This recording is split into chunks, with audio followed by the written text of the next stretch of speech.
हाँ जी जी। कैसे हो सब। तो सबसे पहले आज मैं आपको बता दूं कि आज की वीडियो में मैं आप सभी बच्चों के साथ मैं बोलूंगा, खास तौर पर वो बच्चे जो मुझे सुन रहे हैं, जिन्होंने पहले एक बार दो बार या कई बार अटेम्प्ट दी हुई है और वो क्वालिफाई नहीं कर पाए और अब रीअपियर हो रहे हैं हमारे कमिंग सीए के एग्जाम्स में। उनका तो मैं ये बोलूंगा कि आज मेरी इस वीडियो को पूरा सुनने के बाद जो वे ऑफ थिंकिंग है, साइकोलॉजी है एग्जाम्स को लेकर, आपका अपीयर होने का जो कंसेप्ट है मैं बोलूंगा, वो आज चेंज होने वाला है। मैं आपको आज वो फेस दिखाऊंगा, वो सच्चाई दिखाऊंगा जिसको सुनने के बाद जिन बच्चों ने सीरियसली एग्जाम्स में अपीयर होके पास होना है ना, वो पास होके दिखाएंगे। देखो, मैं ये नहीं कहता, अब आपकी प्रेपरेशन कितनी है उसके ऊपर डिपेंड करता है कि आप इसी बार क्लियर कर जाओ या आप नेक्स्ट टाइम क्लियर कर जाओ। और नेगेटिवली भी ना लेना कि मैं बोल रहा हूं अगली बार क्लियर कर जाओ। जो भी है, आपके सामने पूरी सच्चाई क्लियर पिक्चर लाने वाला हूं। ये पिक्चर आपको पॉजिटिवली सारा कुछ रियलाइज करवा के आपको एग्जाम्स क्लियर करवाएगी। अब मेरी बात को ध्यान से सुनना, खास तौर पर वो बच्चे जो रीअपियर होने वाले हैं। और हाँ, अगर फ्रेशर सुन रहे हैं तो वो भी जरूर सुन लो, क्योंकि मैं आज वो डिस्कशंस करने वाला हूं कि अगर हम अपनी फर्स्ट अटेम्प्ट में एग्जाम्स नहीं क्लियर करते तो क्या क्या आगे हमें फेस करना पड़ता है। तो सबसे पहले बात देखो, जब भी हम बार बार अटेम्प्ट दे चुके होते हैं तो हमारा जो माइंड है ना, वो 100% लेवल से नीचे आना शुरू हो जाता है। देखो, जब हमने फर्स्ट टाइम एग्जाम देने थे या सेकंड टाइम एग्जाम देने थे, उस वक्त क्या होता है, अगर एग्जाम्स को क्लियर करने के लिए उसकी प्रेपरेशन को कंप्लीट करना, मेरी बात सारी सुनना पूरी ध्यान से, प्रेपरेशन को कंप्लीट करना, अपनी अच्छे से रिविजन्स करना, जहां कोचिंग की जरूरत है वहां कोचिंग लेना। अगर मैं बोलूं, एक एग्जांपल दे रहा हूं, अगर मुझे पूरा ये अपने 4 पेपर्स, या मैंने 8 में अपीयर होना था, मेरे 8 पेपर्स, मुझे ये पूरा सेट तैयार करने में अगर सिस्टम के अकॉर्डिंगली मुझे मान लो 1.5 years चाहिए थे, या मुझे 8 months चाहिए थे, डिपेंड करता है इंटर या फाइनल, है ना, डिपेंड करता है। जितना भी टाइम आपको लगता है कि ये एक एक्यूरेट टाइम था जो मिनिमम चाहिए हमें 100% श्योरिटी के साथ क्वालिफाई करने के लिए, उस वक्त पर क्या होता है कि कई बार हम उतना सीरियस नहीं होते। तो जो 100% फोकस हमने रखना था, उसमें से हमने मान लो या तो 50% फोकस रखा, या हमने 50% से भी कम फोकस रखा।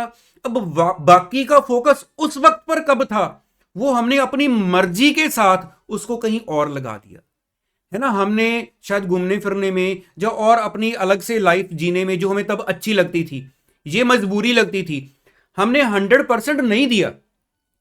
तो इसका मतलब क्या हुआ, उस वक्त शायद हमने 30% या 50% टाइम दिया, और उस वक्त पर इसको 100% टाइम चाहिए था। उस वक्त पर हम मर्जी के साथ इसको 100 नहीं दिया हमने। अब क्या हो चुका है, अब हम जब बार बार अपीयर हो रहे हैं, कुछ बच्चे तो हमारे जो साथ, जिन्होंने हमारे साथ ज्वाइन किया होता है, कुछ बच्चे तो फर्स्ट अटेम्प्ट में निकल जाते हैं। ठीक है, कई बार तो हम लोग समझते हैं कि वो तो हमारे कंपटीशन में भी नहीं है क्योंकि वो तो सुपर इंटेलिजेंट है।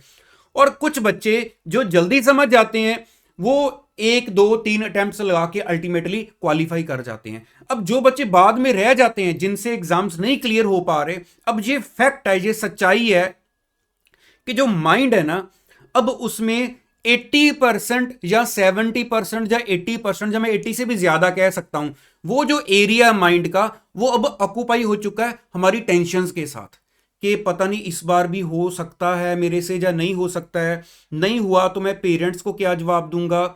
जब जिन बच्चों की एज ज्यादा हो चुकी है, ऊपर से मान लो शादी का प्रेशर आ रहा है, अब माइंड पे वो चल रहा है, कहीं एंगेजमेंट हो चुकी है, तो अब कैसे होगा, मेरा इस बार भी एग्जाम नहीं क्लियर हुआ तो बहुत ऑड सा लगेगा। कहीं ऊपर फाइनेंशियल बर्डन आ चुका है, बहुत सारी चीजें ऐसी हैं कि हमारा 70-80% या उससे ज्यादा जो माइंड है वो फ्रस्ट्रेशन में चला गया है। अब वो फ्रस्ट्रेशन में चला गया है, बाकी कितने परसेंट माइंड बचा हमारा, 20% या 30%, वो डिपेंड करता है कि आपका कितना बचा है। अगर आपको ठीक लगे, ये शेयर करना कमेंट बॉक्स में, कि अगर आप अपनी सच्चाई शेयर करना चाहते हो तो मेरे साथ जरूर करना। मैं श्योरली हर कमेंट के ऊपर सोच समझ के वीडियो बना के लाऊंगा आपके सामने। तो अल्टीमेटली देखो क्या होता है कि अब हमारे पास 20 या 30% माइंड ही रह गया है, जो हमारा अब स्टडी के ऊपर फोकस कर रहा है। और अब हमें क्या है, अब हमें जल्दी है। जिन बच्चों के मान लो फॉर एग्जांपल फाइनल के दोनों ग्रुप पेंडिंग पड़े हैं, जहां एक पेपर पेंडिंग पड़ा है, जिनके दोनों पेंडिंग पड़े हैं वो प्रेशर लेते हैं कि अब मैं सिंगल सिंगल नहीं दे सकता, मेरे को 3-4 साल हो गए ऑलरेडी अटेम्प्ट्स देते हुए, अब मैं दोनों दूंगा और दोनों क्लियर करूंगा। लेकिन ध्यान से सोचो, जब मेरे पास 100% टाइम था तब मैं दोनों नहीं क्लियर कर पाया, या एक एक करके भी नहीं क्लियर कर पाया। क्यों नहीं कर पाया? तब मैंने मर्जी के साथ टाइम नहीं दिया। इसको अगर 8 महीने, 1.5 साल या 2 साल चाहिए थे, इसको आज भी उतना टाइम चाहिए। मैं बोलूंगा आज शायद उससे थोड़ा सा ज्यादा चाहिए होगा। ठीक है, क्योंकि जब एक चीज को हम बार बार रिपीटेडली करते हैं, हमें लगता है हमें आ गई है, हम उसको सीखना नहीं चाहते। जब फ्रेशर होते हैं तो हर चीज को सीखना चाहते हैं।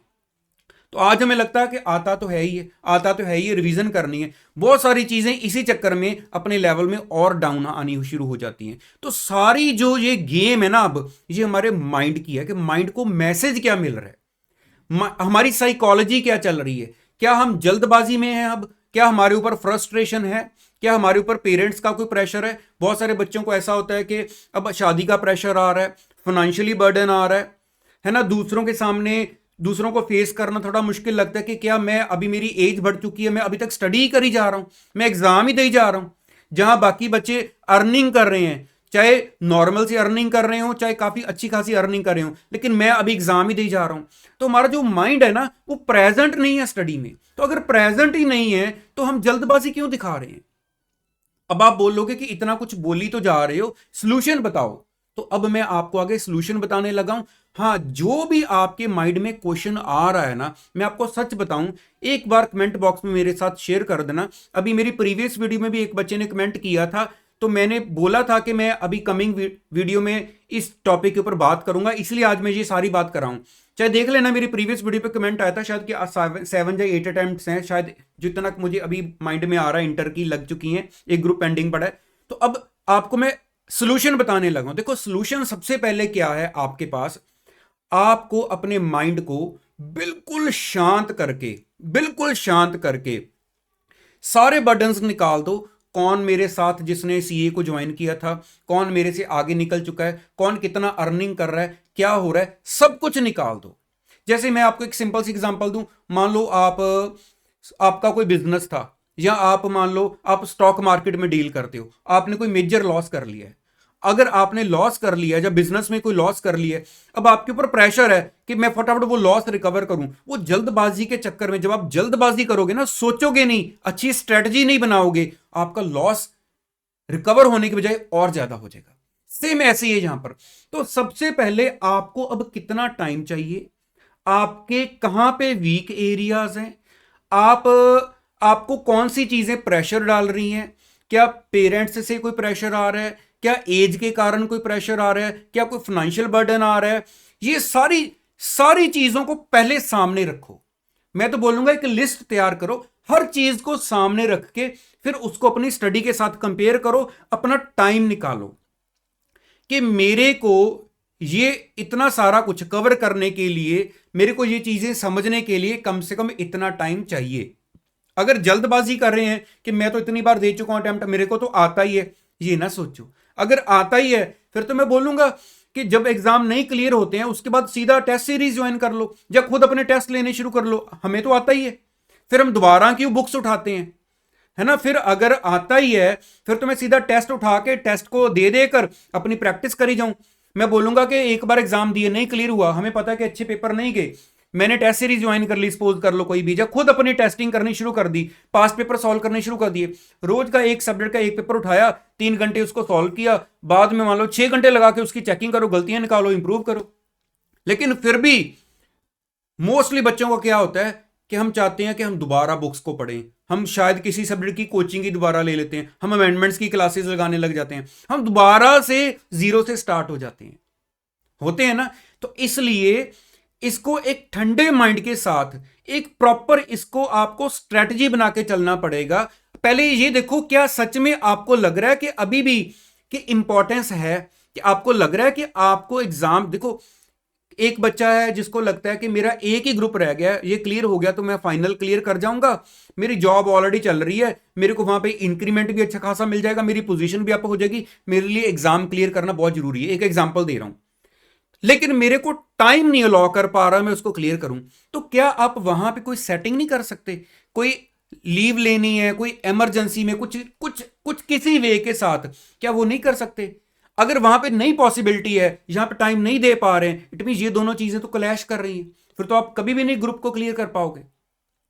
कुछ ना कुछ तो सोल्यूशन आपको निकालना पड़ेगा कि मैं कैसे करूं, मैं वहां पे कैसे समझाऊं कि मेरे को इतना टाइम चाहिए, लेकिन वो तभी समझाओगे जब आप वो टाइम कैलकुलेट करोगे, और वो इतनी सारी एक्यूरेसी होनी चाहिए कि अगर एक बार वहां पे एडजस्टमेंट करवाई और इधर से आपका ग्रुप क्लियर हो जाए, फिर इतना हार्डवर्क करें। तो जो सिचुएशंस हैं उनको सामने रख के किसी के साथ डिस्कस करना चाहते हो, कोई अपने सीनियर के साथ, अपने टीचर के साथ, अपने पेरेंट्स के साथ, उसको डिस्कस करो। खुद नहीं ये इश्यू रिजॉल्व कर पा रहे कि मैं क्या करूं, मेरी ये सारी सिचुएशंस हैं, मेरी ये सारी सिचुएशंस हैं, इसको नहीं रिजॉल्व कर पा रहे, तो कोई किसी भी जो आपको लगता है कि ये एक्सपर्ट है, ये मुझे ठीक एडवाइस दे सकता है, उसके साथ डिस्कस करो कि ये सारा चिट्ठा खोल दो, ये मेरी प्रॉब्लम्स हैं, अब बताओ इन प्रॉब्लम्स में मैं कहां फंसा हूं, मैं कैसे यहां से निकलूं, ये सारे सीन्स हैं, मेरे ऊपर ये प्रेशर है, अब मेरा माइंड सिर्फ 20% स्टडी पे फोकस कर पा रहा है, 80% नहीं कर पा रहा है। अगर आपने इन चीजों पर पूरा फोकस करके इसका सोल्यूशन निकाल लिया, मैं आपको पक्का कह सकता हूं, देखो इस बार तो डिपेंड करता है कि आपकी प्रिपरेशन कितनी है। मैं ना तो ये कहता हूं कि मैं कोई आपको नेगेटिव मैसेज दे रहा हूं, ना, सबको अंदर से पता होता है कि इस बार मेरी प्रिपरेशन कितनी है, कि इस बार कितने चांसेस हैं मैं अपने एग्जाम्स को अच्छे से कर पाऊंगा और मैं क्वालिफाई कर पाऊंगा। लेकिन मेन बात यह है, मेरी सोच किस दिन बिल्कुल परफेक्ट हो गई। अब अटेम्प्ट मैटर नहीं कर पा रही, अगर इस बार मेरी प्रिपरेशन अच्छी नहीं थी, लेकिन मेरे को इतना पता है कि बस एक अटेम्प्ट और देके मेरी सोच क्लियर है ना, मेरे को डायरेक्शन मिल गई है ना, मैंने एग्जाम्स को क्लियर करके छोड़ना है। लेकिन अगर मैं बोलूं हम इस चीज को पूरा रियलाइज, अपने पिक्चर, पूरे सीन पूरा क्रिएट नहीं करते, डिस्कस नहीं करते, सोल्यूशन नहीं निकालते, बस ये जल्दबाजी में ही रहते हैं, फिर तो इसका मतलब क्या है कि ये एक बैटिंग गेम चल रही है, कि हम लॉटरी डाल रहे हैं, निकल गई तो निकल गई, नहीं निकली तो रह गई, है ना। बहुत कम किस्मत वाले होते हैं जिनकी लॉटरी निकलती है, मैं ये नहीं कहता नहीं निकलती, कई बार निकल भी जाती है। अब ये सोच के ये ना सोचना कि सारे लॉटरी, चलो शायद मेरी किस्मत में लॉटरी निकल जाए। मैं आपको कह रहा हूं लॉटरी पर ना डिपेंड करें, हम अपने सोच को ऐसे सेट करें, हम ये सोचें कि हमने लॉस अगर रिकवर करना है, देखो 6-6 महीने करके हमें शायद अटेम्प्ट बार बार देने में उतनी दिक्कत नहीं होती। हम एग्जाम्स में 6 महीने पीछे रह गए हैं, ये एक अलग बात है, लेकिन हम लाइफ में कितना पीछे जा चुके हैं ये सोचो, है ना। लाइफ में कितना पीछे जा चुके हैं कि अगर 6 महीने हमें लगता है कि कोई बात नहीं दोबारा से, लेकिन लाइफ के वो 6 महीने दोबारा नहीं मिलने, आपको अटेम्प्ट दोबारा मिल रही है, लेकिन लाइफ का जो वो 6 मंथ्स कर करके आपने अगर 4 साल जिंदगी में पीछे हो गए हो, तो 4 साल में आप अपने पेरेंट्स को क्या खुशियां देनी थी, आप लाइफ में कितना आगे बढ़ चुके होने थे, ये चीज मैटर करती है। तो इसलिए सिर्फ ये सोचकर चलना, मैं फिर से बोलूंगा, मेरे इस पॉइंट को माइंड में नेगेटिव मैसेज ना देना कि इस बार तैयारी नहीं है तो मैं बोल रहा हूं एग्जाम को अच्छे से नहीं दे सकते। मैं सिर्फ ये कह रहा हूं जैसी भी प्रेपरेशन है, लेकिन इस बार अगर अच्छी नहीं है तो एक बार इस चीज पे फोकस करके सब कुछ अपना क्रिस्टल क्लियर लिस्ट तैयार कर लो, ताकि इस बार अगर आपको लगता है कि कोई भी रिस्क है, वो रिस्क अगली बार आपका कैरी फॉरवर्ड नहीं होना चाहिए। श्योरिटी के साथ, गारंटी के साथ मैं तो बोलूंगा ठीक है। कई बार ऐसा होता है कि हम प्रॉमिस करते हैं, अगर आपको लगता है कि इस बार का ही प्रॉमिस है तो भी मेरे साथ कमेंट बॉक्स में प्रॉमिस कर दो, अगर आपको लगता है कि अगली बार का प्रॉमिस कर सकते हो तो भी मेरे साथ प्रॉमिस कर दो। जो आपकी दिल की सिचुएशन है, आप लिखना चाहते हो लिख दो, ठीक है। मैं वीडियो में जितना मैक्सिमम मेरी तरफ से कोशिश होएगी मैं आपके साथ उसका सोल्यूशन लेकर आऊंगा। तो आज मेरे ख्याल से वीडियो में इतना ही रखता हूं। बाकी जितने भी बच्चे बार बार अटेम्प्ट दे रहे हैं, आपके लिंक में है, सर्कल में है, मैं ये नहीं कहता कि मेरी वीडियो को कोई लाइक करो या मुझे ज्वाइन करो। अगर आपको लगा कि इसके साथ आपका कोई मसला सॉल्व हो सकता है जो मैंने आपके साथ डिस्कस किया, आप उसके साथ शेयर जरूर कर देना, ठीक है। ताकि जितना, देखो जितना बच्चे फंस गए हैं, क्वालिफाई नहीं कर पा रहे, जितने निकलेंगे उतना ही मुझे भी अच्छा लगेगा, आपको भी अच्छा लगेगा। तो चलिए आज वीडियो में इतना ही रखता हूं, दोबारा कल मिलूंगा नेक्स्ट वीडियो में। All the best, thank you so much.